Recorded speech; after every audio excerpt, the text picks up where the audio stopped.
You are listening to the Businesstalk podcast, exploring insights from scholars around the world. I am your host, Deepak from India. Today, we have the privilege of welcoming Dr. Federico Pianzola as our distinguished guest on the podcast.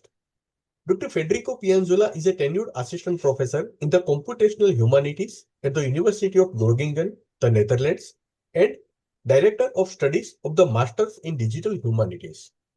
He also serves as managing editor of the Scientific Study of Literature and sits on the editorial boards of the Journal of Computational Literary Studies, the Journal of Cultural Analytics, and the Korean Journal of Digital Humanities. Yes. In addition, he is a member of the Scientific Advisory Boards of Apparatus, the European research infrastructure supporting open scholarly communication in the social sciences and humanities, and currently serves as the president of the International Society for the Empirical Study of Literature. His research focuses on computational literary studies, narrative theory, and the influence of digital technologies on literature, with a particular emphasis on digital social reading. In short, he employs computational, qualitative, and quantitative methods to study reader response. In today's episode, Dr. Federico Pianzola explores key insights from his acclaimed book, Digital Social Reading, Sharing Fiction in the 21st Century, examining how digital reading platforms are transforming and enriching the ways we read and engage with fiction. Let's not keep you waiting. Please join me in welcoming Dr. Federico Pianzola to the conversation. Dr. Federico, we are deeply honored by your presence and grateful for your time with us today. Thank you very much for the invitation. It's my pleasure. Professor, in your book, you describe digital social reading platforms as a new apparatus rather than just a new device for reading. How would you explain this shift to listeners who mostly think of digital reading as simply using a different screen?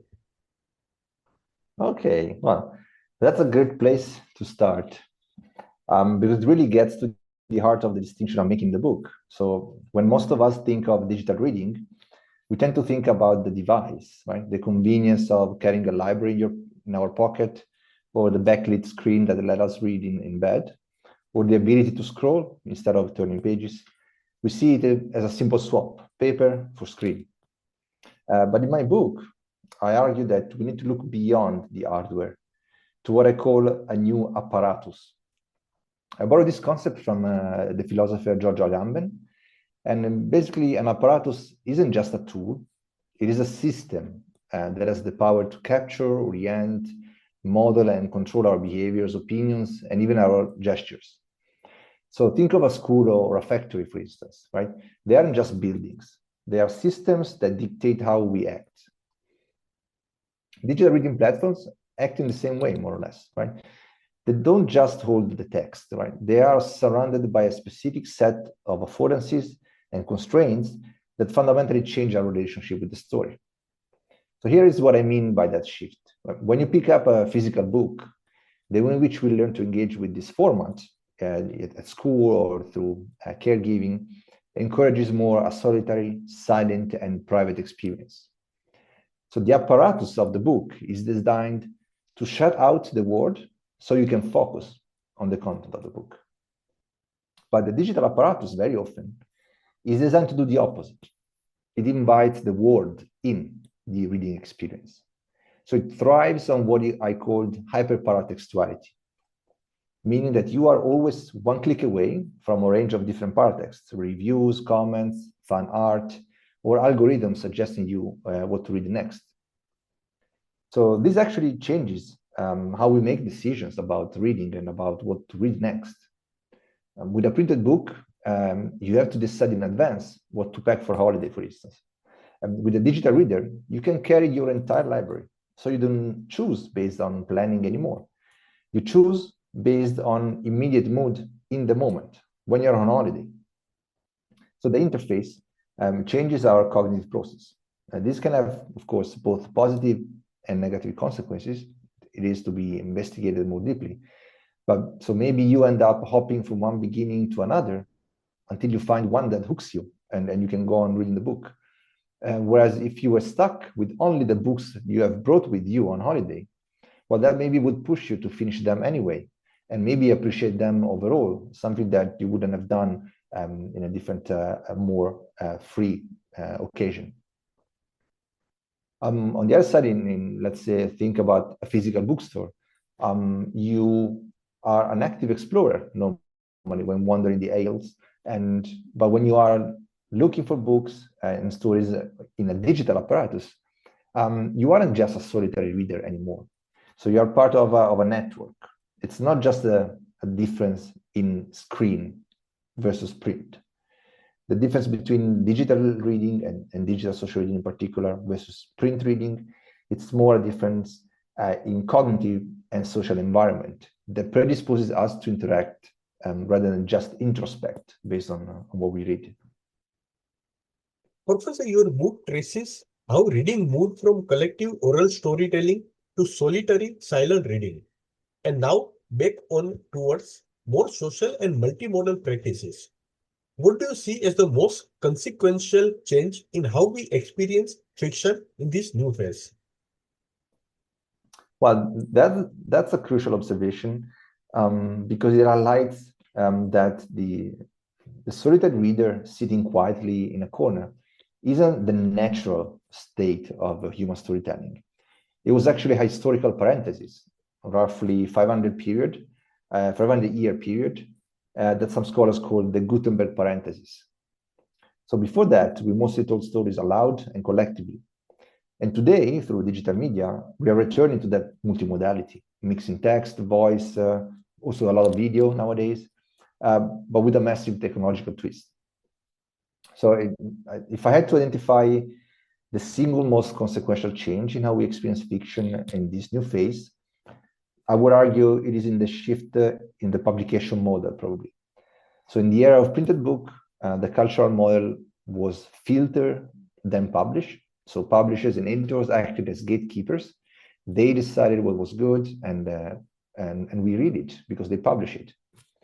Whereas our agency as readers nowadays is different. At the time, when it filtered and published model, our readers' agency was private, and our only power was to buy or not to buy a book. But today, the dynamic has flipped, and we are in the paradigm of publish, then filter. So content is often self-published on Wattpad, AO3, Facebook, or other platforms, and then the community filters it through ratings, comments, reviews, appreciation, engagement online, eventually influencing also the decision of what publishers decide to print. So this changes the entire experience because reading is no longer an act of solitary reception. It is an act of participation. We see this clearly actually in the Spanish concept of lectoescritura, which is, I think, better suited than many other English phrases. In English, it would be something like reading writing. So digital readers don't just consume a story. They comment in the margins, they rate chapters, they write fan fiction about it, they create book lists. So they're not just passive readers, they're also active writers around the stories they read. So the conception of the text and the creation of content about it are now closely linked. When you read digitally, you aren't just engaging with the author's voice. You are engaging with a network of voices. The apparatus, the concept that I mentioned before, of the digital device, predisposes us to connect with other people, not just to contemplate what we are reading. And the consequence of this is profound, right? Reading fiction has always been a simulation of experience, has been defined by many researchers in this way. So a way to practice, for instance, feeling empathy or understanding others by reading about characters in a story. But digital social reading turns this into more of a learning by doing exercise. It is not only me feeling an emotion when reading, about a character. I now see if others felt it too, right? I discuss it, and I might even write a response to it. So we have moved from a world where the reader was an isolated individual engaging with the text to a world where the reader is a node in a distributed network, actively co-creating the meaning and value of the story alongside the author and other readers. Professor, you argue that the social and technological context of reading shapes readers' affective responses. Can you share a concrete example where the same story produces a different emotional experience on a digital social platform versus in a printed book?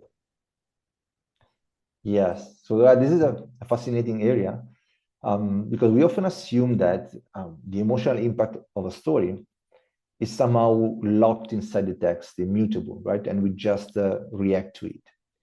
But actually, the data shows that the apparatus, again, the platform and the social context of the reading experiences is actively reshaping that emotion. So I just give you a concrete example that I found in my research is about the book Pride and Prejudice by Jane Austen. So on Wattpad, this very used online digital social reading platform, I analyzed the emotional arcs of both the story text and the thousands of comments left by readers. So how the emotions and the intensity and the valence, being positive or negative, of the emotions of the story and the emotion felt by readers is changing throughout the narrative. And I noticed that at the very beginning of the book, the sentiment of the comments was intensely positive.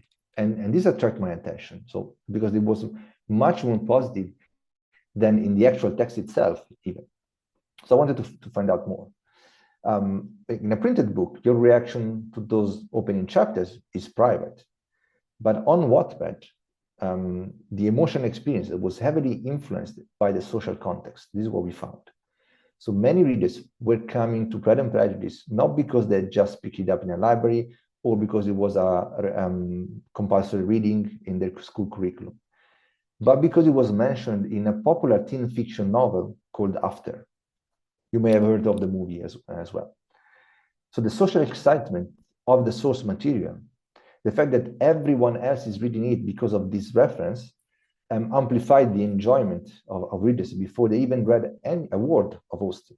So they heard of Austen and Pride and Prejudice through another book, and this amplified their experiences, also charging it with expectations, probably. So furthermore, what we also saw is that a shared emotional reaction to specific characters was shared by readers. So for instance, when Mr. Bennet delivers a witty, sarcastic line to his wife, a solitary reader might simply smirk. But on Wattpad, what we see is that dozens of comments react euphorically to that sarcasm and react with hostility to Mrs. Bennet. So the presence of other readers amplifies the emotional intensity. So the digital platform turns a private smirk into a shared moment of collective validation or critique. And the story is the same in both cases, but the effective experience is magnified and directed by the crowd.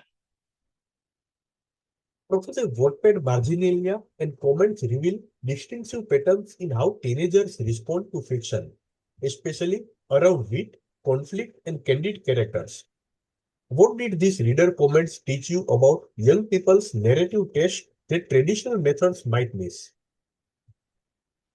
Well, one of the biggest surprises was actually how clearly the comments rejected what we traditionally call moral education.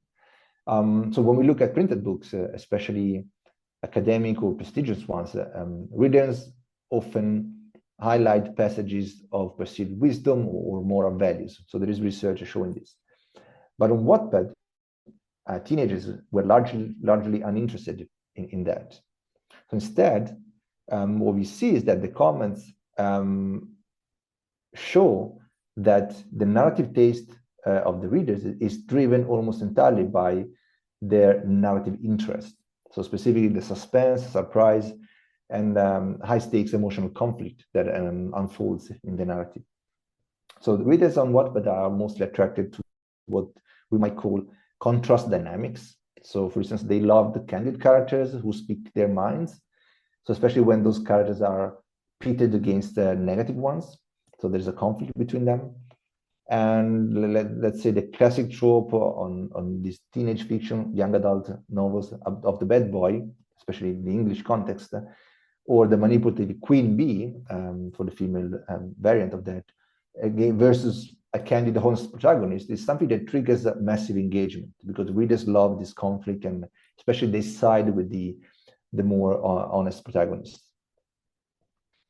But I think the most revealing finding was about the internal conflict that we saw in how readers are expressing themselves.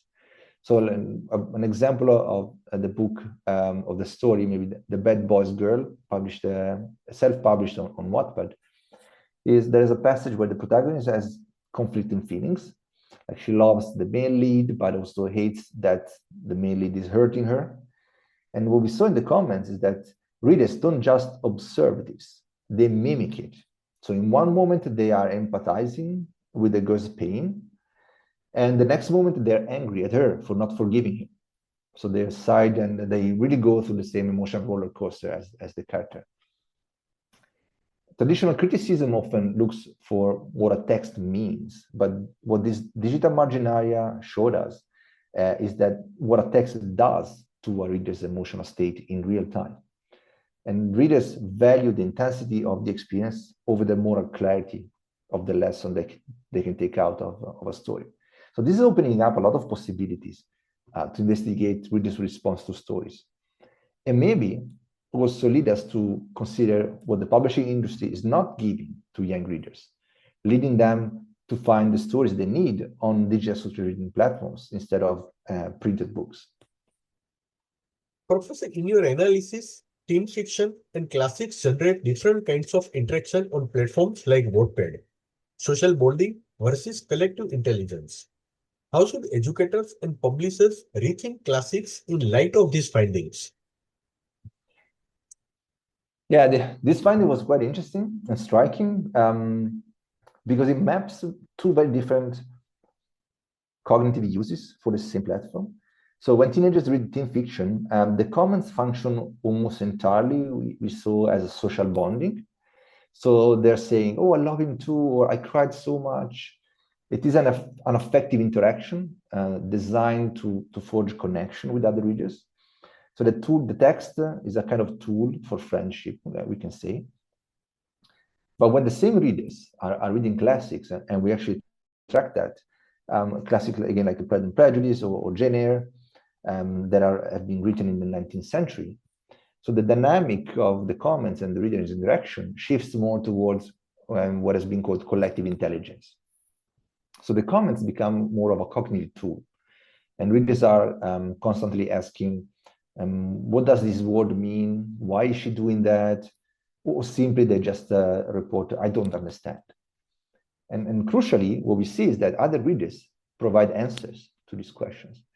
So in one case, even a user regularly paraphrased difficult paragraphs for the community and was then actively thanked for it to be the vehicle of more understanding for more readers.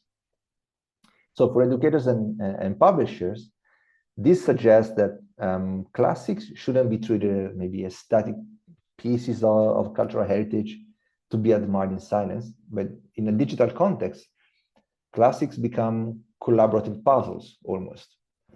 So educators should probably stop trying to force solitary close reading as part of the practices they're encouraging, and instead embrace collective decoding.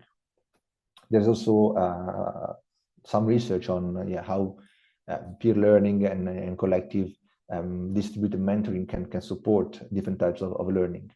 So if the goal is to get young people to read difficult language or text set in contexts that are socially and historically different, maybe the most effective method isn't a lecture from a teacher, it's peer-to-peer support, like we saw on Wattpad.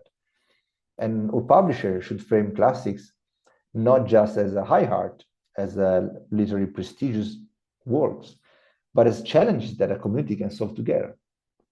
So the digital apparatus, what we see is that it changes the classic from a sacred text into a learning network. I think this is the key point.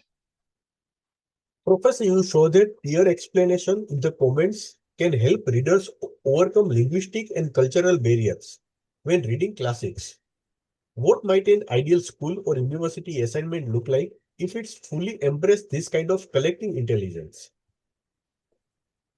Yeah, so this is following up on what I was mentioning just now. So maybe an ideal assignment would abandon the traditional model of the solitary essay, even written in isolation, and instead it would embrace what we call connected learning. So learners coming together around a shared purpose with an openly natural infrastructure and interacting around a text and the reading experience that this text is eliciting.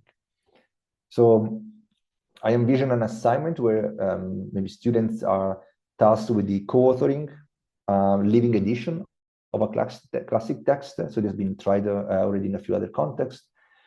Maybe using a digital annotation tool, and where the class wouldn't just read Pride and Prejudice, but it would kind of crowdsource the understanding of it. So the assignment would just wouldn't grade their own interpretation only, right? But it would grade their contribution to the collective comprehension, make it really a social experience.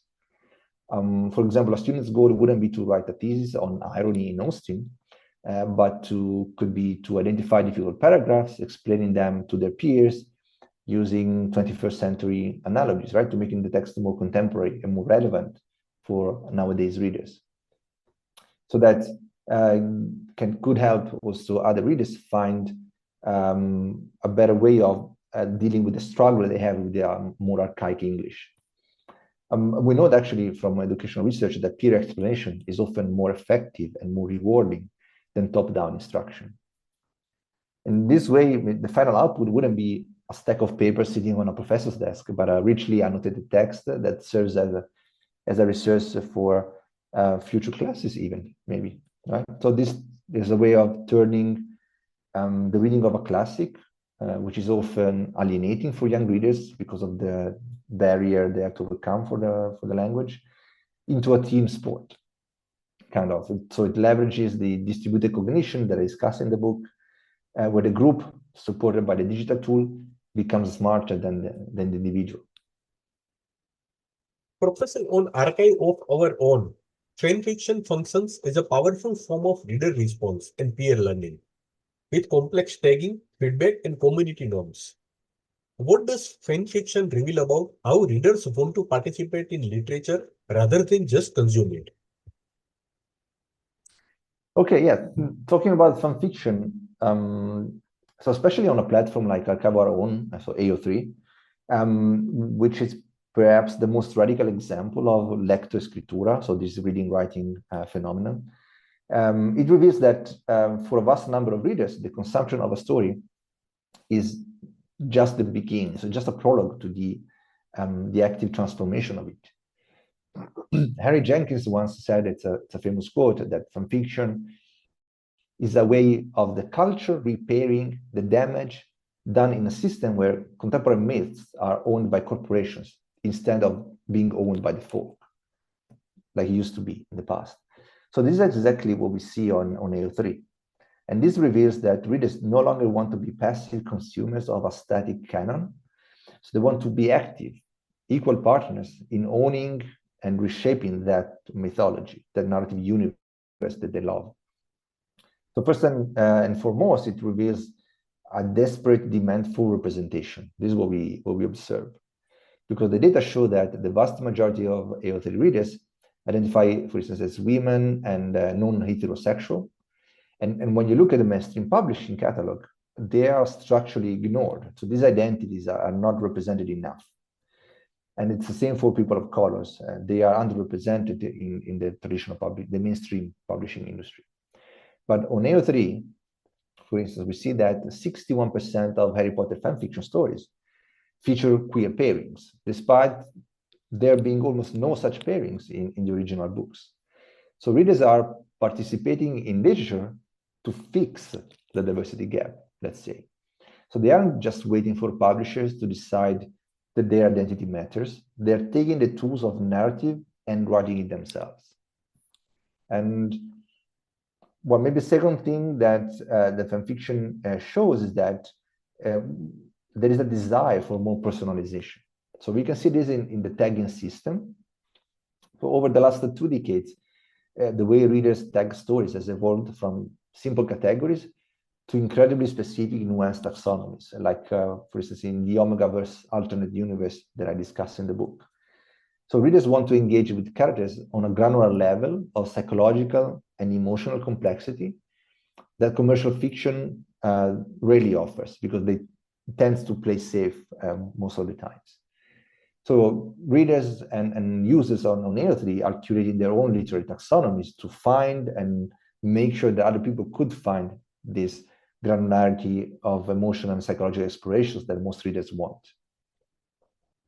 And maybe a third point about what we see on L3 and fan fiction platforms more in general is the feedback culture that has developed, showing that readers want to learn in a supportive, non-commercial ecosystem, really, right? So unlike the transactional nature of a book review, comments on fan fiction are a form of distributed mentoring. This is what has been called by other scholars.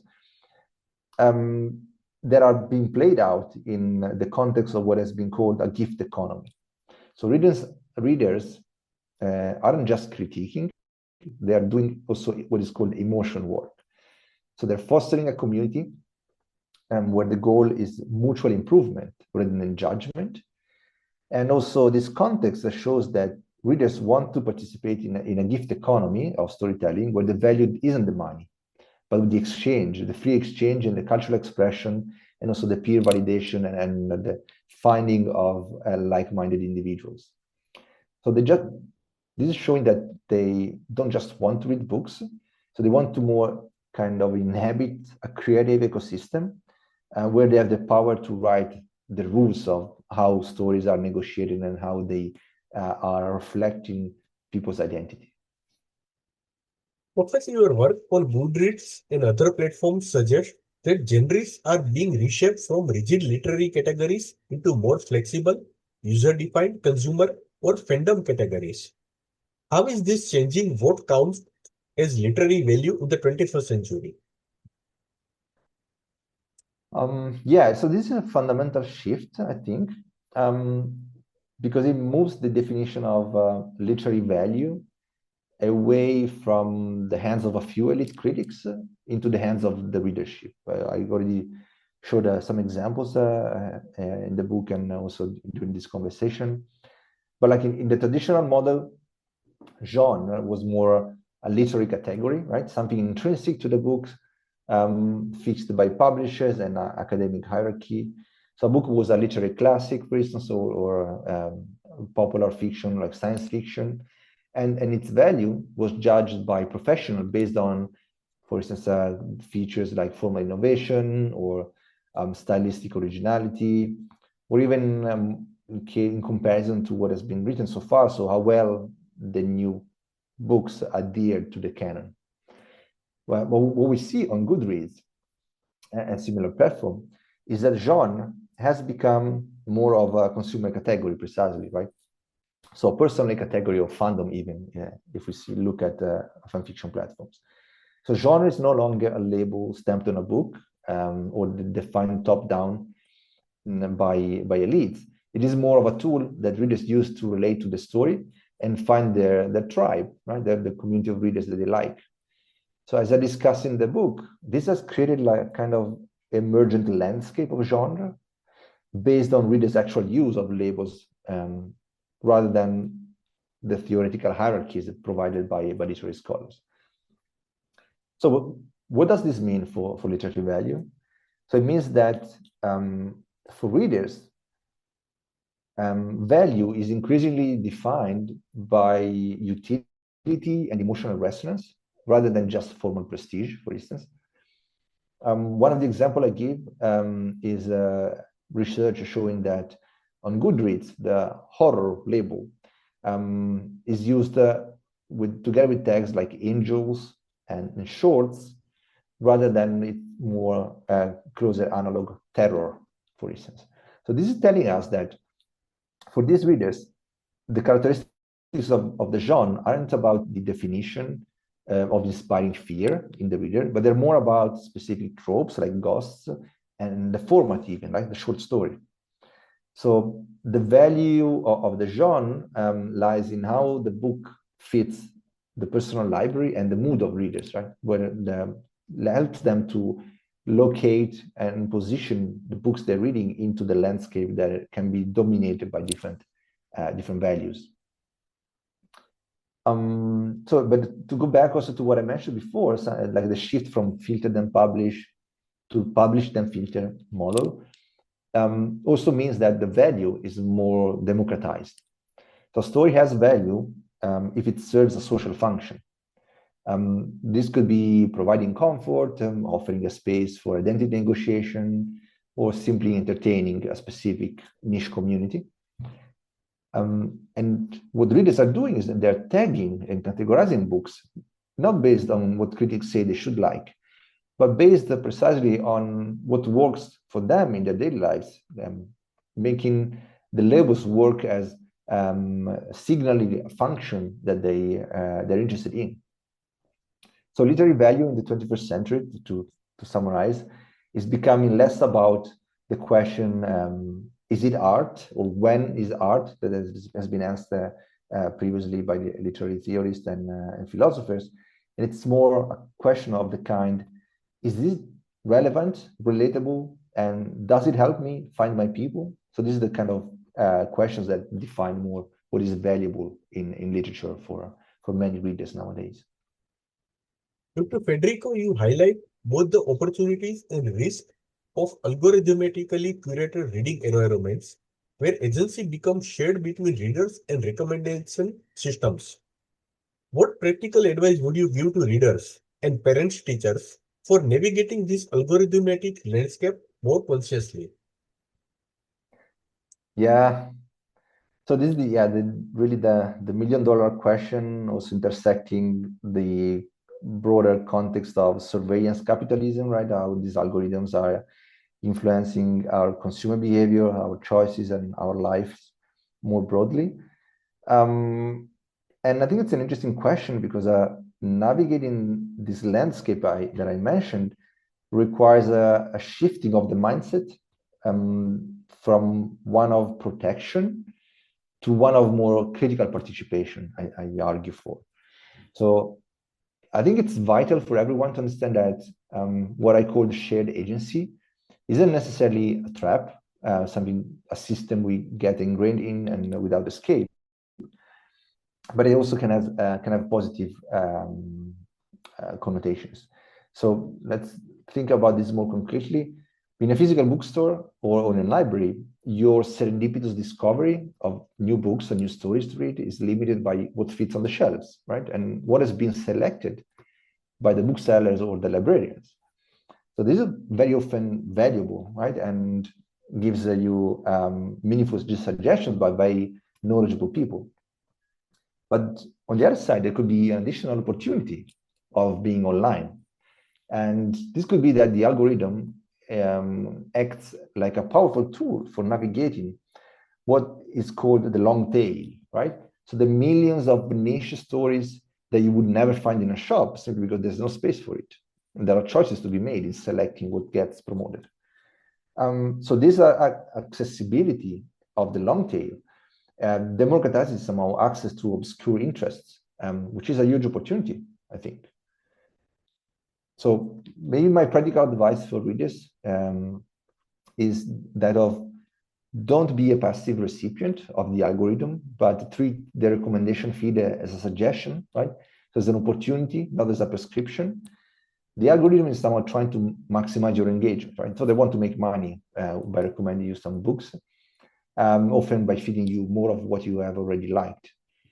But to avoid what some fear might be an echo chamber, maybe, so you have to actively search outside your comfort zone, go to the long tail and find something new, maybe using the search function actively and deliberately to find authors of color, translated works, indie creators who aren't getting the boost of the algorithm, who are not advertised or sponsored by publishers and corporates.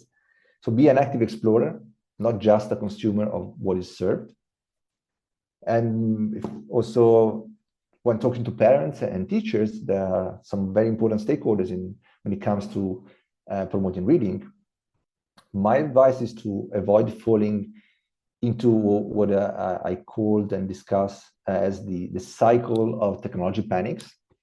So these are a historical pattern that we see recurring, where every new technology, from the radio to the novels to the bicycles, is feared as destroying the youth's brain or morals. But we don't need to actually stigmatize digital reading. So we actually need to understand it, including its potential and limitations, both. We have to look into both. So instead of a panic, focus on media literacy. That's more important than panicking, more valuable. So help young people interrogate the algorithm and nurture media literacy. Why is the book being shown to you? Like, ask this kind of questions. Is it because it matches what you read yesterday, or because the publisher paid for an ad? And perhaps most importantly, we should encourage again the social aspect of reading. So argue in the book that the digital apparatus is a learning tool. So instead of banning screens, educators should integrate the social aspect of reading and understand how to make the best use of it. So we see that digital social reading fosters what I already call the distributed learning, where peers help each other understand difficult text. While maybe educators could encourage students to read socially, to look at comments, and to share their own thoughts. So this is how they turned shared agency back into personal power and growth, and how they can leverage this tool to then make young people grow as readers. Professor, I would like to conclude this episode with one last question. Throughout the book, you combine computational methods with qualitative reading and literary theory to study reader responses at scale. Looking ahead, what kind of research questions about digital social reading most excite you, and what new methods will be needed to answer them? Yeah, I'm actually really excited about the possibility of moving from simply describing this trend, which is mostly what I did so far, trying to describe this new landscape of the digital social reading. But I would like to move in the future to actually understand the causality and long-term cognitive impact of this change that we're seeing overall. So we're getting very good at mapping what readers are doing, but we still have big questions, right, about what those behaviors are doing to them. And there's very little evidence so far, because this is an ongoing change. We have to engage with it and study it more deeply. So first of all, I'm fascinated by the generational shift. So we know that the brain is plastic, right, and shaped by our environment. So the big question here is, how does growing up as a digital native reader fundamentally rewire the literary brain? How does it prime us to engage with print technology, right, printed books, if we grew up reading on digital devices? So does growing up on platforms like Wattpad, where you constantly negotiate an identity and provide feedback, actually make you eventually more adept at empathy and social processing, also in offline context? Or maybe is there a negative side to this, right? It fragments attention in ways that we haven't measured yet. I think that answering these kind of questions requires combining the massive scale of platform data and the availability of this type of data that is unprecedented. We didn't have it so far, with also more rigorous methodological protocols related to cognitive science, together with the insights coming from literary theory. So this would be the first point. And the second interest is about the transferability of the new skills, right? So this also talks to the value of the humanities, and specifically of literary studies more broadly in life. I talk about transmedia literacies in the book, like multitasking, networking, and distributed cognition, which is being practiced in discussing books in the context, in the examples I discuss. But what we need to know is that, well, are these skills confined to the screen and reading on screen, or do they transfer to the real world as well, and also to other contexts beyond reading? So, for instance, does a teenager who's an expert at negotiating conflict interpretations in a comment section, because they engage with people with different perspectives, from different values, different culture, coming from the other side of the world, can they use those same skills to navigate conflicts in the classroom or in the workplace, for instance? But the answer to these questions are, well, still to be sought for, and we definitely need new methods to better do our job as researchers. I think we have to move beyond Also studying text only, like I did so far, and studying multimodality more, because we know that there is an increasing use of emojis and creation of videos and the use of images and memes to express their thoughts and emotions about the reading experience. So it's always a mix of text, audio, and video. And we need computational tools that can analyze the whole media ecosystem of a story, not just the words of a book, but for instance, like the TikToks made about it, and also the fan art that is posted on some websites. And maybe last point is that really to design a broader understanding of this, we need better longitudinal methods, right? So right now, most research is a snapshot of what's happening now. And the landscape, the ecosystem is changing so rapidly that it's also difficult to predict what comes next. But to truly understand the impact of the new apparatus, the digital social reading ecosystem, what we need is also to follow these cohorts of readers over years, not just months or sessions that we are following them for. And we also need to do this ethically, right? And this is a challenge because requires also new models of collaboration between academia and researchers and the platforms that very often are the only ones owning the data about these reading experiences. And we have to find ways of doing this in a way that respects the user privacy, while also allowing us as researchers to see the human data beyond the algorithms or the interactions that we see as played out online on these platforms. Thank you, Professor Federico Pianzola, for this rich and thought-provoking conversation on how digital social reading is reshaping our relationship with stories, with technology, and with each other. Your insights into reader response, platform design, and evolving ecology of reading offer an invaluable lens on what it means to share fiction in the 21st century. It has been a pleasure exploring your work on a computational literary studies, digital platforms, and the social life of text, and this discussion will surely inspire educators, researchers, and readers to reflect more critically and creatively on how they read and engage with literature today. Thank you once again. Thank you for your discussion.